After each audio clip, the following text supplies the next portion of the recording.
So, I want to talk about how to tune your frequency and shift your state of consciousness at will, and different kind of things that you can do in the moments of feeling feelings, and how to shift your perspective of those feelings in order to shift your perspective on life, and how to shift the perspective on the feelings in order to shift the actual feelings themselves.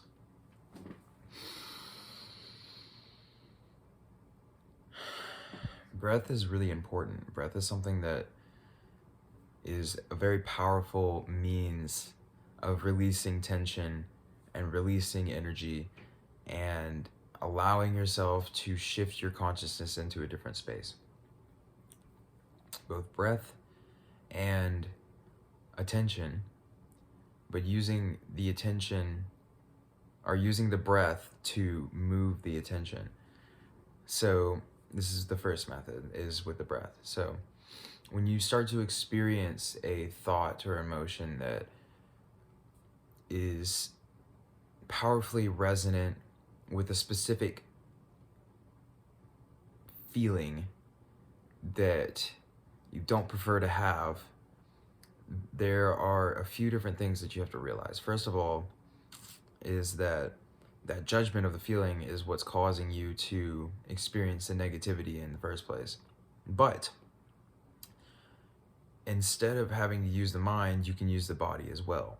So if you're having troubles with using your mind to move your state of consciousness, then you can start to use your breath in order to do the same thing. One thing that you can do, and I'll show you really quick, is to take a deep breath in as much as you can, and to hold it, and to just hold it and hold it and hold it, and just observe the mind, and just watch as the mind starts to slowly calm down, and eventually it gets to the point where it's almost completely empty because all of your attention is focused on your breath. And the reason why is because your body starts to respond to the fact that you haven't breathed yet, and the importance of all the mind activity and all the energy that you were putting towards your mind becomes not so important, and the only important thing for the body or the mind is to take a breath. And this is kind of a method that you can use also to find the divine as well, because through the breath you can see that the divine and the breath are kind of mirroring in a way. And the reason is because the breath is always coming in and going out, and so it's already coming in and then going out, and then coming in and going out, and it's ebb and it's flow, it's ebb and flow, and it's always going.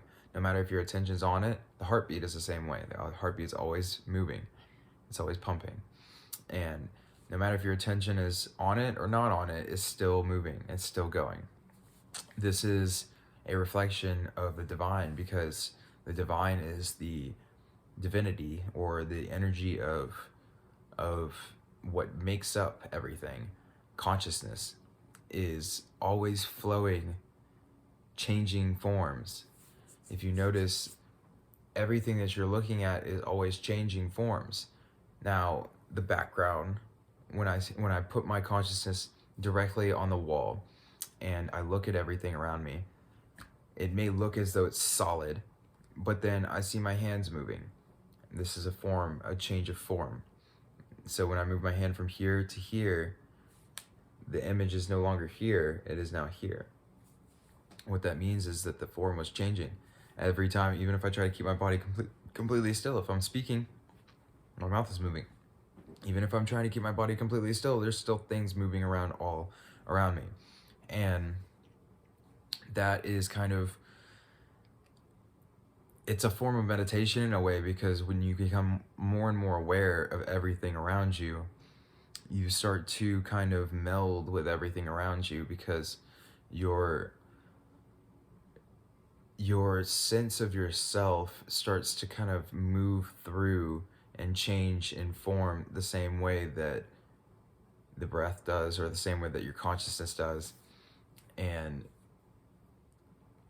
your vision of life starts to kind of become more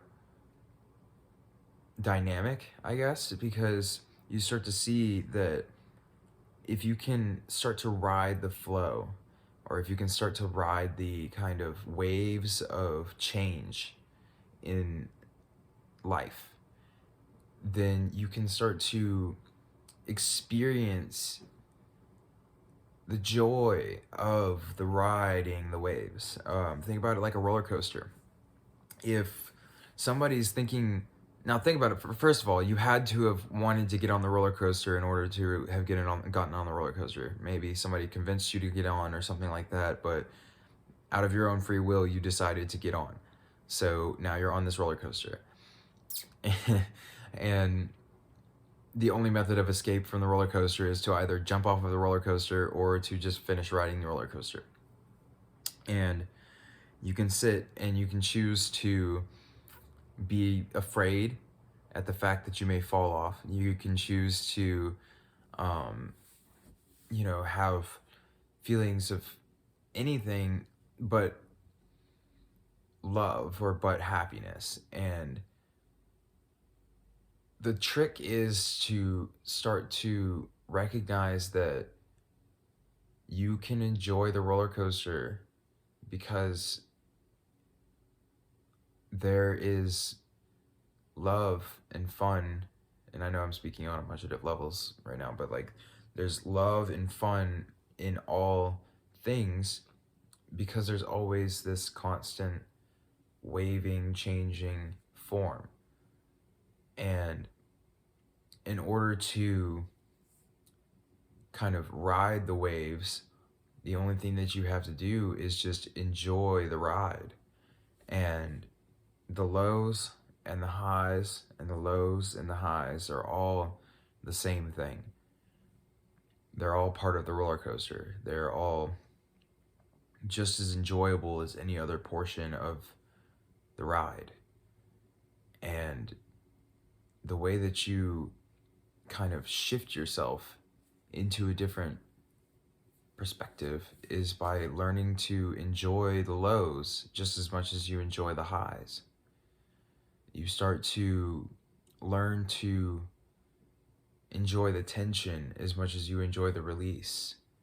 You learn to see that it's your decision on what it is that you want to like or dislike or enjoy or not enjoy.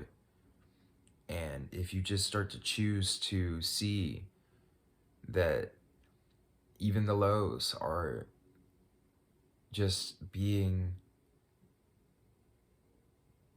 they're making it capable for you to be able to have the highs or to perceive them. Meaning, when you have a roller coaster, there's no way for you to have a roller coaster if it's just a flat kind of track. What makes a roller coaster is the ups and the downs and the loops and the turns and all that kind of stuff. And so what makes this lifetime enjoyable, or like what I mean by enjoyable is not just enjoyable. What I mean is like what makes this lifetime exciting, or what makes this lifetime worth living is not just the highs, but it's also the lows, and it's also all of the things in between. And when you take your perspective back from being caught up in whatever the story is and being caught up in all the stuff and the drama that's going on in your life, then you start to see that all of this stuff is all part of the fun. It's all part of the fun. And there's been portions in my life where I've literally, and this has been recently too, where I saw what the suffering was doing. And I felt so grateful for the fact that I had gone through that, and for the fact that I was able even to experience sadness or anything, literally. Like it was so powerful that I was just weeping because of how beautiful I thought that it was that I was even able to experience pain. But it was beautiful, ecstatic tears because I saw the beauty in the pain. And then I saw how amazingly, powerfully I was able to see positivity only because of the pain, or because of the suffering that I had gone through. But now that I recognize what the suffering is, I don't have to suffer anymore, because suffering only comes from a disidentification from who you really are, or what you really are. Suffering comes from a not knowing or a not understanding of the nature of life. Once you see that you're just an infinite being experiencing itself, then some of the things that used to cause you a lot of pain or problems just don't do anything anymore, because you see how how much of a joke it is. Literally, you see that it's all just an act, it's all just a play. So when other people project things at you, you recognize that that's part of the play too, and you just laugh at it because it's funny, and it's just beautiful.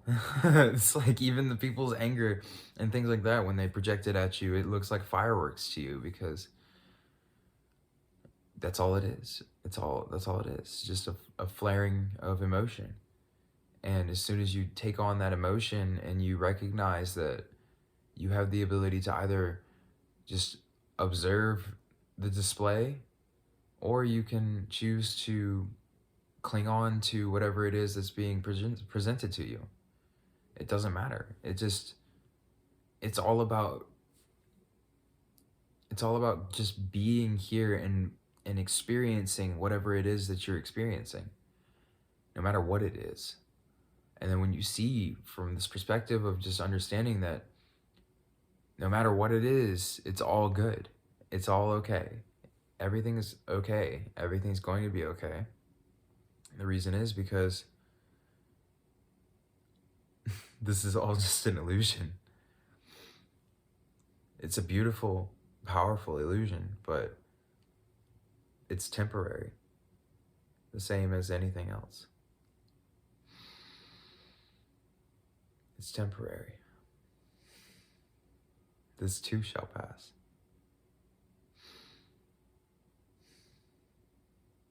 Love is the only real thing. Love is everything. Love is everything.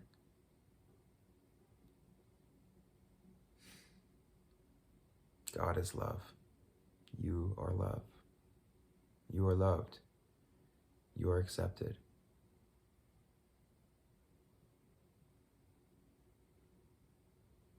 God bless you all.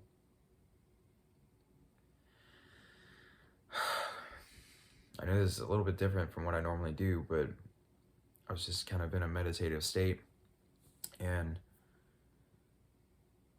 it seems as though I'm not even really speaking on a topic or anything. I'm just kind of speaking. But I'm sure that this message will reach somebody and they'll kind of just understand something from it. Part of me was even just now telling myself, like, I don't know if I'm going to post this up because the message is not super clear, meaning like I don't really know what to even call the video, because the topic is just life.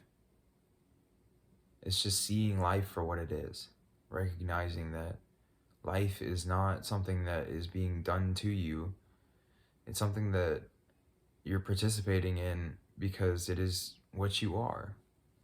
You are life. You are the process of this changing form. You are the ascension of consciousness. The mass ascension is just our own recognizing of our own selves and seeing that there was no separation There was no difference between anything or anybody. The only thing that was here was love being expressed through infinite forms. And that's such a beautiful realization.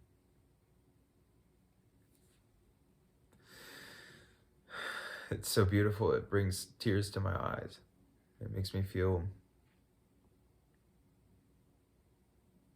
peace, like everything's gonna be okay.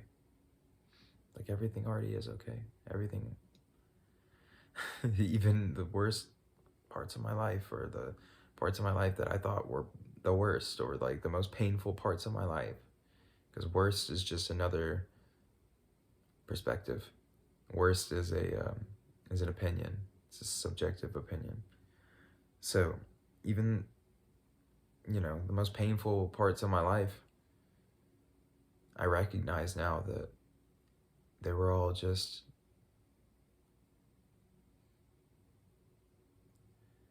a rebound back to love.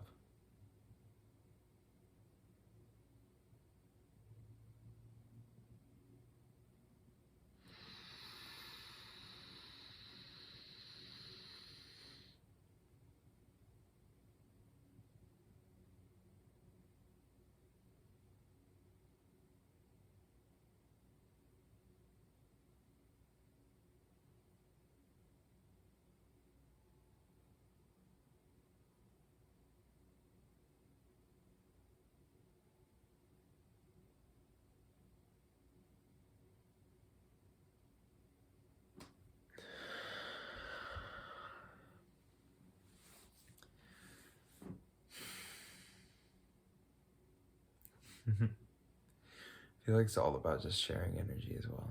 So just want to share the love in whatever way I can. Also remember, you can never truly love somebody until you learn to love yourself.